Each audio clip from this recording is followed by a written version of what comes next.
কাল কিন্তু আমি নন্টেদের বাড়িতে মহালয়া দেখতে যাব। তুমি কিন্তু আমাকে একদম ভোরে ভোরেই ডেকে দিবে। আচ্ছা বাবা, ঠিক আছে, ডেকে দিব। এখন ঘুমো দেখি। আয়।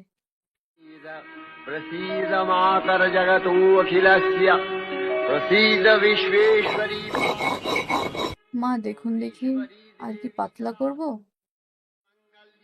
আর একটু পাতলা করো, না হলে আলপনাগুলো ভালোভাবে ফুটবে না আবার। তর্পণ পরম আজ তো ছিদ্র ক্লাবের ঠাকুরের মস্তু। চক্ষুদান হবে, যাবি না দেখতে? আরে হ্যাঁ, ঠিক তো, চল চল চল, তাড়াতাড়ি চল।